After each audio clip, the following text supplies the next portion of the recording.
these late game lead blowing things are really starting to get on my nerves, and I think they're starting to get on everybody's nerves right now, because that is the fifth straight game where the Leafs have a lead and cough it up. They did it in both games in Florida. They obviously did it in the Winter Classic, and it happened again tonight against the Washington Capitals. People can say that this is the developing young Leafs, and it might be. It might be the young team getting used to the NHL play style and all that. Whatever you want to throw out there, you can say. But let's talk about a little bit. Freddie Anderson, we're not going to talk about his night because he had a rough one. Numbers-wise, I thought he was okay. Defense really didn't help him too much. By the way, the score was 6-5. I mean, my goodness, feels like a baseball score, for goodness sake. And it started off early. Justin Williams, just over a minute in on the power play, scores, makes it 1-0 Capitals. We're thinking, oh boy, this is going to be a long one. However, Nazem Kadri scores to tie it up, assisted by JVR and Mitch Marner. So, Nazem Kadri with his 14th of the season. He's having a pretty good year, if you ask me. Connor Brown, in the first period as well, scores his 8th of the year, assisted by Zach Hyman and Austin Matthews. And Austin Matthews, if you guys did not hear, got the Player of the Week award, and he was also named the Rookie of the Month. So that was for December. So that's very good to see from Austin Matthews. He continues his point-getting stud ways with a great play and a great goal by Connor Brown. Oshie makes it a 3-2 game. But Freddie, the GOAT, with under 2 minutes to go in the first period, off a broken stick fan shot thing by Connor Carrick, and Freddie Gauthier just there to tap her home. At that point, you're thinking, right on, this is a good way. The Leafs are up 3-1. Second period rolls around. Leo Komarov, this was later. It was more or less a slower period, scoring-wise at least. But Leo Komarov scores his 7th off an absolutely gorgeous feed from I wonder who it could be, Austin Matthews. Austin Matthews with another great assist, great point. 2 assists on the day for Amath. That's what we like to see right there. And also William Nylander quietly gets an assist to go along with that goal. So that made it a 4-2 Leaf lead. Going into the third, a 2-goal lead. How long did that last? Well, 2:20 in, Kuznetsov scores. And 3:39 in, Orlov scores. So less than 5 minutes in, we got ourselves a tie game again. In my eyes, it looks like it's the first 5 minutes of that period. If you can hold it, you have a great chance of winning it. Because the Leafs just I don't know what they do. I don't know what happens. It's always in the third period that it happens. It's never, I'm not going to say never, but most of the time it's not late in the second period. It's more or less all in the third. And it happens so fast. Like it did in the Florida game. And arguably you could say Tampa, okay, there was some different things there. But Detroit, again, third period, okay, that was a late game. Bottom line, third periods in general, the Leafs have not played well this year. First periods have been great for them. They lead the league in goals in the first period, great. But third periods, they've been abysmal. That's why they're not they're not that high in the standings. So, we got ourselves a tie game of 4-4. However, Mitch Marner gets a breakaway and slides a 5-hole on Philip Grubauer, making it, a 5-4 game. We lost count after that. And that's his 10th of the year, so he's now in the double digits. JVR and Bozak get assists. JVR had 2 assists in this one, so that's good to see.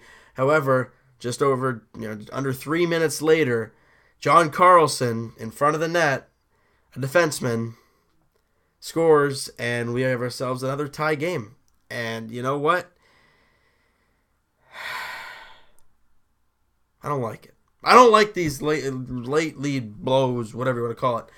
We go to overtime. Leafs get a point. We're thinking, okay, Leafs have been very good in overtimes as of late.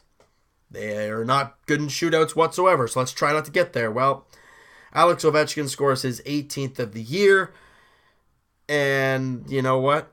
Leafs lose in overtime. But the way I'm looking at this loss was bound to happen eventually. Think about it for a second. The Leafs have blown lots of leads. but they don't usually lose them. I think they've lost one regulation game, one or two regulation games, while leading after 2 periods. So they haven't lost in regulation, which is a positive. However, they blow a lot of leads because you look at the overtime losses, it's a lot. Focus. Thank you. And you know what? Like we've said, the last 5 games, they've blown leads, but they have gotten, I wouldn't say lucky, but the pucks have bounced the right way or something like that, right? And just in this one, they just couldn't close it out. I mean, they should have closed it out in regulation. They didn't, and it bit them in overtime. So instead of getting 2 points, you only get the 1. However, if we're thinking about positives in this one, you've got to take positives out of each and every game. I mean, there's tons of positives. As much I know we lost in overtime and we blew another lead. However, there are positives. 1, Austin Matthews had a couple points. 1 or 2. Yeah, I can count, right? Nylander gets an assist. Marner has a 2-point night. The Young Guns had a great night, as usual. Connor Brown has another good night. He's been lights out the last, 5-6 games. He's been dynamite. And the Leafs do grab a point.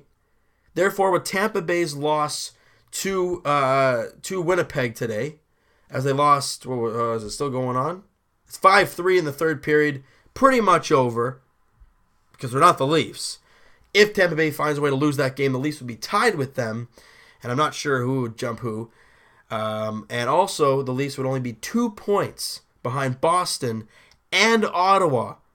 Yeah, that's right. Ottawa's right there, too, for the divisional spots. And by the way, the Leafs still have 3 games in hand over the Bruins with 2 points. And the Leafs have the season series because they've only played the 1 game, and we won that. So, hey, you know what? Like I said, you got to take positives. We took out some at the end of the video here because you got to talk about the bad stuff. It's got to happen. But you got to take the positives, right? From every game, except for when you get obliterated or when you blow a 4-0 lead to Winnipeg. But they got a point, right? See? They find a way to get points. I don't get it. But we'll take the points where they are, right? So you know what? That is going to do it for this one, guys. If you enjoyed the video and you enjoyed the game, because, it was a firepower, entertaining game. In my eyes, it was a lot of fun to watch. Hit that like button. If you haven't hit that subscribe button already, thank you very much. Go right ahead. Doesn't take long to hit that subscribe button, and it means so much to me. I've seen a few subscribers over the past couple days. It means a lot every time I see one. You guys mean everything to me. And comment down below what you guys thought of the game. Why are the Leafs coughing up leads? What is your opinion, right? I want to know what you guys think. We know they're not good at holding leads. Why? What is your opinion on that? Let me know in the comments below, guys, and we'll talk to you guys fairly shortly. Raptors edition. It's not looking too good in San Antonio, but you really don't know, but it's just not looking good. So, that is going to do it for this one, guys. Hey, we'll talk to you guys fairly shortly, Raptors edition. And you know what? If Leafs have some days off, Friday, Leafs edition, Leafs, Devils, in New Jersey. We'll talk to you guys then.